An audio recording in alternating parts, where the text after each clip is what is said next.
சுகாதாரம் மற்றும் மக்கள் நல்வாழ்வுத்துறை அமைச்சர் திரு மா சுப்பிரமணியம் அவர்களை அன்போடு அழைக்கிறோம்.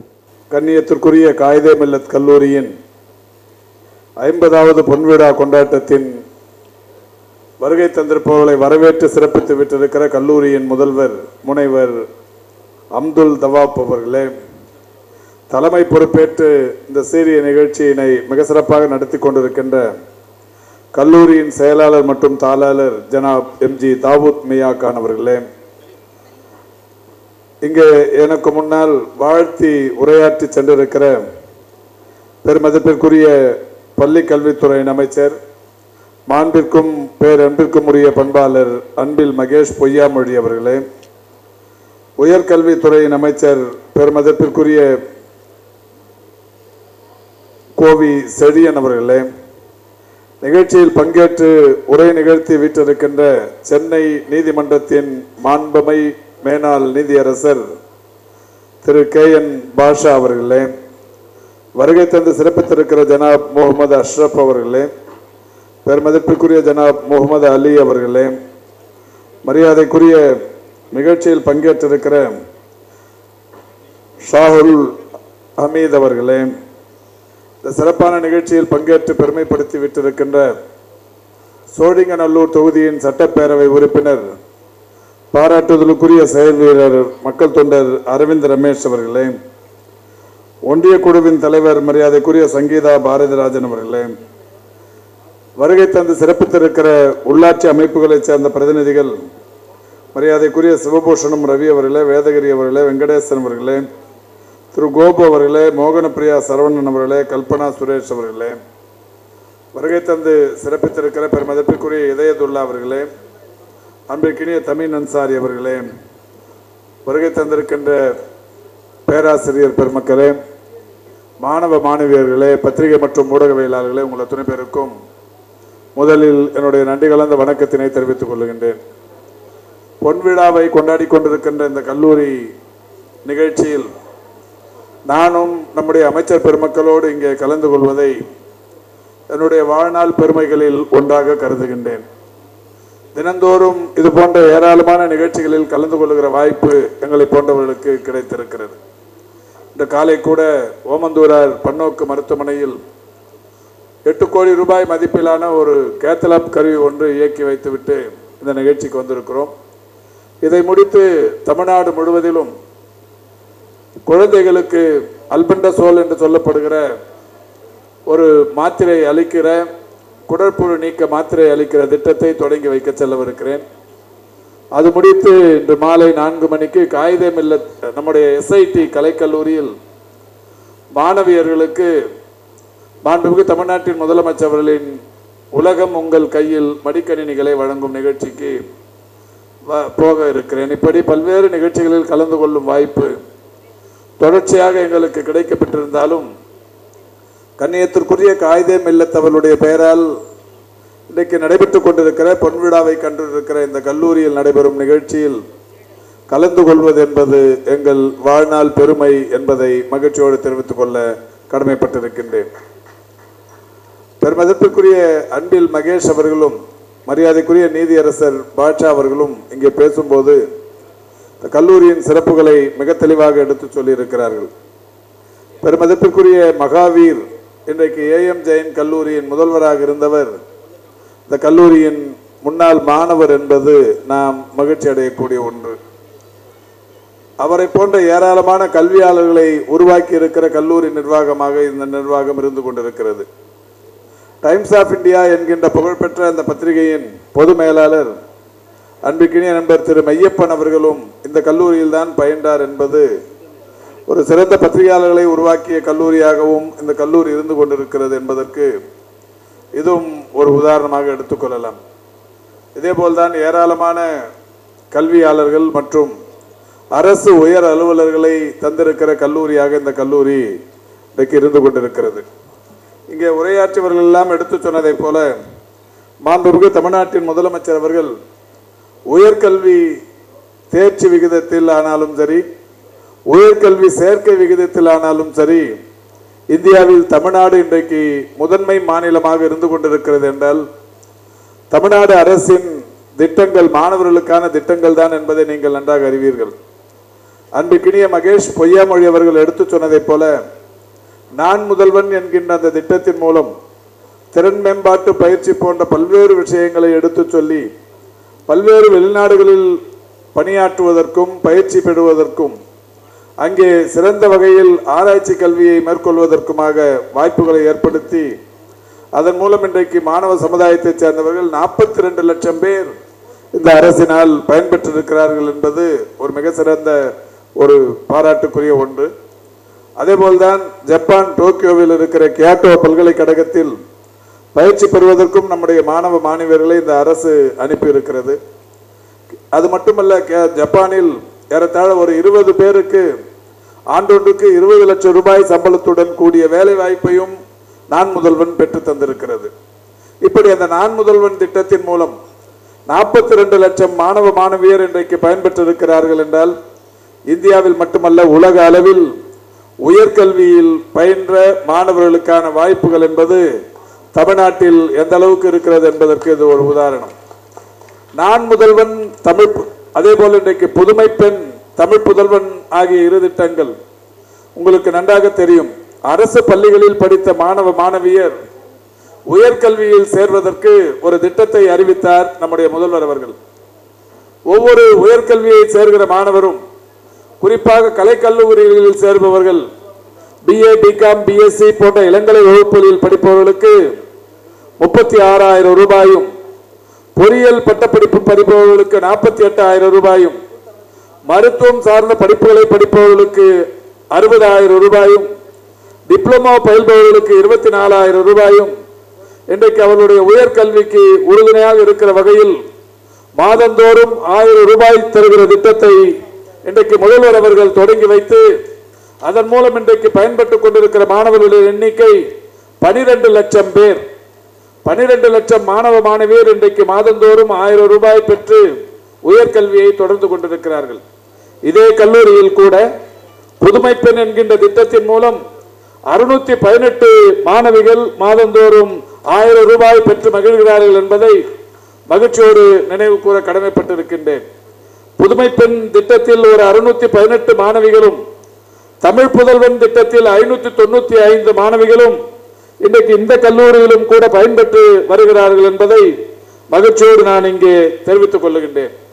அன்றைக்கினிய நண்பர் மகேஷ் அவர்கள் எடுத்து சொன்னதை போல உலகம் உங்கள் கையில் எனும் திட்டம் மாண்புமிகு தமிழ்நாட்டின் முதலமைச்சர்களால் தொடங்கி வைக்கப்பட்டு 2172 கோடி ரூபாய் மதிப்பீட்டில் 10 லட்சம் கணினிகளை இன்றைக்கு கல்லூரி மாணவர்களுக்கு தரும் அந்த அற்புதமான திட்டத்தை தொடங்கி வைத்தார்கள்.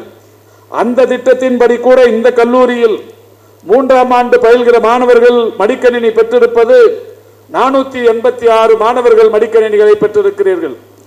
அதேபோல் 2ஆம் ஆண்டு படிக்கிற மாணவர்கள் 396 பேர் என்கின்ற வகையில் இந்த கல்லூரியில் மட்டும் 882 பேர் மாண்புமிகு தமிழ்நாட்டின் முதலமைச்சர்களின் அந்த உலகம் உங்கள் கையில் என்கின்ற திட்டத்தின் மூலம் மடிக்கணினிகளை பெற தகுதி படைத்தவர்களாக அறிவிக்கப்பட்டிருக்கிறீர்கள். இதை சொல்வதற்கு காரணம் அது வெறும் மடிக்கணினி மட்டுமல்ல. உங்களுக்கு நன்றாக தெரியும், மடிக்கணினி என்கின்ற அதோடு சேர்த்து பெர்ப்ளெக்சிட்டி என்கின்ற ஒரு டூலையும் அதில் இணைத்து அந்த பெர்ப்ளெக்சிட்டி நீங்கள் வெளியில் மாதந்தோறுமான தவணை சந்தா பெற வேண்டும் என்றால் 1950 ரூபாய் செலவாகும். மாண்புமிகு தமிழ்நாட்டின் முதலமைச்சர்கள் இந்த கருவியோடு அதையும் இணைத்து தந்தால் இந்த மாணவர் சமுதாயம் பெரிய அளவில் பயன்பெறும் என்று சொல்லி 6 மாதத்திற்குரிய சந்தாவை அரசே செலுத்தி அந்த மடிக்கணினிகளை உங்களுக்கு வழங்கிக் கொண்டிருக்கிறது. அதனால்தான் முதல்வர் சொன்னார், உலகம் உங்கள் கையில் என்று அந்த மடிக்கணினிகளை உங்கள் மடிகளில் தவறவிட்டு இருக்கிறார். அந்த வகையிலான இந்த திட்டம் இன்றைக்கு தமிழ்நாட்டில் எல்லா கல்லூரிகளிலும் மிக சிறப்பாக சென்று கொண்டிருக்கிறது. பேசியவர்கள் சொன்னார்கள், சிறுபான்மையினருக்கு திமுக எந்த அளவுக்கு ஒரு பாதுகாவல் அரணாக இருந்து கொண்டிருக்கிறது என்பதை மகிழ்ச்சியோடு எடுத்து சொன்னார்கள். 1974ஆம் ஆண்டு காயிதே மில்லத் அவர்களுடைய பெயரால் இந்த ஒரு கல்வி கழகம் சமூகம் சார்ந்த ஒரு அறக்கட்டளையை அன்றைக்கு 74இல் உருவாக்கி அரசியல் சார்பற்று ஒரு சிலர் இணைந்து 75ஆம் ஆண்டில் மீனம்பாக்கத்தில் ஒரு வாடகை கட்டிடத்தில் இந்த கல்லூரி நிர்வாகத்தை தொடங்கி இருக்கிறார்கள். அதை கூட தொடங்கி வைத்தவர் முத்தமிழறிஞர் கலைஞர் அவர்கள் வந்து அந்த மீனம்பாக்கத்தில் அந்த கல்லூரியை தொடங்கி வைத்திருக்கிறார். அப்போதுதான் அவரிடத்தில் வைத்த கோரிக்கை, எங்களுக்கு தனியாக இடம் வேண்டும், இந்த கல்லூரி தொடங்குவதற்கு தனியாக இடம் வேண்டும் என்கின்ற கோரிக்கையை ஏற்று மாண்புமிகு முதல்வர் முத்தமிழறிஞர் கலைஞர் அவர்கள் 40 ஏக்கர் நிலத்தை இன்றைக்கு இந்த நிர்வாகத்திற்கு அளித்திருக்கிறார்கள். அந்த 40 ஏக்கர் நிலம் அளிக்கப்பட்டது என்பது நீங்கள் அனைவரும் அறிந்த ஒன்று. ஆனால் இப்போது இருப்பது 10 ஏக்கர் மட்டுமே. மீதம் 30 ஏக்கர் எங்கே போனது? உங்கள் நினைவுக்கு விட்டு வருகிறேன். இந்த அரசியலாக்க நான் விரும்பவில்லை. 2001 முதல்வராக இருந்த மரியாதைக்குரிய அம்மையார் அவர்கள் சர்ப்ளஸாக இருக்கிற இந்த இடத்தை நாங்கள் எடுத்துக்கொள்ளுகிறோம் என்று சொல்லி அரசுக்கு எடுத்துக்கொண்டார்கள். கல்வி நிறுவனத்திற்காக தந்த 40 ஏக்கர் 2001 மீண்டும் பறிக்கப்பட்டு விட்டது. அதை எதிர்த்து இன்றளவும் சட்ட போராட்டத்தை நிர்வாகம் நடத்தி கொண்டிருக்கிறது. என்றாலும் இந்த சிறுபான்மையினருக்கு தொடர்ந்து பாதுகாவல் அரணாக இருப்பது என்பது திமுக மட்டும்தான் என்பதற்கு இந்த ஒரு உதாரணத்தை இங்கே நான் எடுத்துச் சொல்ல கடமைப்பட்டிருக்கின்றேன். இங்கே பேசியவர்கள் சொன்னார்கள், உயர்கல்வி சேர்க்கை இன்றைக்கு எந்த அளவுக்கு உயர்ந்திருக்கிறது இந்தியாவில்.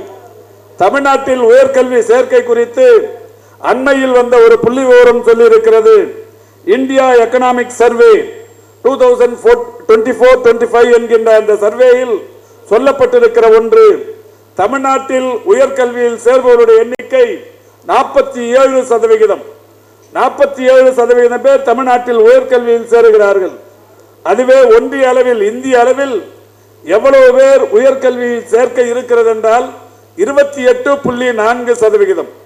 ஒன்றிய அளவிலான சதவிகிதம் 28.4. தமிழ்நாட்டில் உயர்கல்வியின் சேர்க்கை 47%. 47% உயர்ந்ததற்கான காரணம் மாண்புமிகு தமிழ்நாட்டின் முதலமைச்சர்களால் கொண்டு வரப்பட்டு இன்றைக்கு மிக சிறப்பாக நடைபெற்றுக் கொண்டிருக்கிற தமிழ் புதல்வன், நான் முதல்வன், புதுமை பெண் போன்ற அற்புதமான திட்டங்கள் மட்டும்தான். இங்கே நம்முடைய பெருமதிப்பிற்குரிய தாளாளர் சொன்னார், இந்த கல்லூரியை பொறுத்தவரை நாங்கள் ஏழ்மை நிலையில் இருக்கிற மாணவர்களை கட்டணம் இல்லாமல் சேர்க்கிறோம். அரசு பள்ளிகளில் படித்தவர்களுக்கு முன்னுரிமை தருகிறோம். தமிழ் கல்வி பயின்றவர்களுக்கு நாங்கள் முன்னுரிமை தருகிறோம். 3 விஷயங்களுக்கு முன்னுரிமை தருகிற கல்வி நிர்வாகமாக இது இருந்து கொண்டிருக்கிறது. ஒன்று, வறிய நிலையில் இருப்பவர்கள், தமிழ் வழி கல்வி பயின்றவர்கள், அரசு பள்ளிகளில் பயின்றவர்கள். இப்படி இந்த 3 சமூகத்தினரையும் ஒரு கல்லூரி நிர்வாகத்தில் சேர்க்க முடியும் என்றால் அது இந்த காயிதே மில்லத் கல்லூரி என்கின்ற வகையில் இந்த கல்லூரியில் அது இன்றைக்கு சாத்தியப்படுத்தப்பட்டிருக்கிறது. இது போன்ற கல்லூரி நிர்வாகங்களின் முயற்சியின் காரணமாகத்தான் நான் ஏற்கனவே சொன்ன இந்தியாவிலேயே அதிகமான உயர்கல்வியின் சேர்க்கை மற்றும் தேர்ச்சி தமிழ்நாட்டில் இருப்பதற்கு இவைகள் எல்லாம் ஒரு காரணம். இது மட்டுமல்ல, இன்னொரு சிறப்புக்குரிய காரணம், மாண்புமிகு தமிழ்நாட்டின் முதலமைச்சர் அவர்கள் அரசு பள்ளிகளில் படித்த ஏழ்மை நிலையில் இருக்கிற மாணவ மாணவியர் 7.5% இடஒதுக்கீட்டை கொண்டு வந்தார்கள். மருத்துவம், பல் மருத்துவம், சட்டம், மேலாண்மை, மீன்வளம் போன்ற பல்வேறு தொழில்சார் படிப்புகளுக்கு 7.5% இடஒதுக்கீட்டை தந்து அவர்களுக்கு கல்வி கட்டணம் இலவசம், விடுதி கட்டணம் இலவசம், உணவு கட்டணம் இலவசம், இப்படி எல்லா விதமான கட்டணங்களையும் இலவசமாக்கி இன்றைக்கு உயர்கல்வியில் அரசு பள்ளிகள் கிராமப்புறங்களில் படித்த மாணவர்களுக்கான ஒரு வாய்ப்பை ஏற்படுத்தி தந்து கொண்டிருக்கிறார். அதனால்தான் இந்தியாவிலேயே உயர்கல்வியின் சேர்க்கை என்பது தமிழ்நாட்டில் 47% உயர்ந்திருக்கிறது. இது போன்ற அபரித வளர்ச்சி உயர்கல்வியில் நிலவி வருகிற சூழலில் தான் கண்ணியத்திற்குரிய காயிதே மில்லத் அவர்களுடைய பெயரால் தொடங்கப்பட்டிருக்கிற இந்த கல்லூரியின் பொன்விழா இங்கே மிக சிறப்பாக நடைபெற்றுக் கொண்டிருக்கிறது. பேசியவர்கள் எல்லாம் சொன்னார்கள், கண்ணியத்திற்குரிய காயிதே மில்லத் அவர்களுக்கும் பேரறிஞர் பெருந்தகை அண்ணா அவர்களுக்கும் முத்தமிழறிஞர் கலைஞர் அவர்களுக்கும் இடையே இருந்த உறவு, உடன்பாடு போன்றவற்றை எல்லாம் இங்கே மிக சிறப்பாக எடுத்து சொன்னார்கள். காயிதே மில்லத் அவர்களுடைய நினைவிடத்தில் முத்தமிழறிஞர் கலைஞர் அவர்கள் மண்ணில் வாழ்ந்தவரை நினைவிடத்திற்கு போகாமல் இருந்த ஆண்டே இல்லை. அதேபோல் இன்று மாண்புமிகு நம்முடைய தமிழ்நாட்டின் முதலமைச்சர் முத்துவேல் கருணாநிதி ஸ்டாலின் அவர்களும் தொடர்ந்து தந்தை வழியை பின்பற்றி அந்த கண்ணியத்திற்குரிய காயிதே மில்லத் அவர்களுடைய நினைவிடத்திற்கு சென்று மலர் போர்வை போர்த்தி நினைவுகளை இன்றைக்கு தொடர்ந்து நினைவு கூர்ந்து வருகிறார்.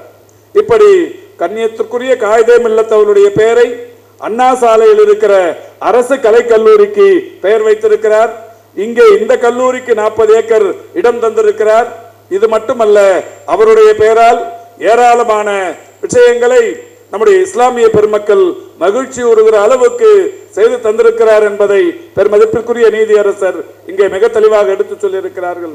எனவே இந்த சிறப்புக்குரிய நிகழ்ச்சி என்பது நாங்கள் கலந்து கொள்வது மகிழ்ச்சி அடைகின்ற நிகழ்வுகளில் ஒன்று என்று எடுத்து கூறி, இந்த கல்லூரி நிர்வாகத்தை பொறுத்தவரை பெருமதிப்பிற்குரிய தாளாளர் மற்றும் செயலாளர் அவர்கள் இதை எந்த அளவுக்கு மிக சிறப்பாக முன்னெடுக்க வேண்டும் என்று திட்டமிட்டு இருக்கிறார்கள். அவர்களுடைய திட்டமிடுதலுக்கு அரசு என்றைக்கும் உறுதுணையாக இருக்கும் என்று கூறி விடைபெறுகிறேன். நன்றி, வணக்கம்.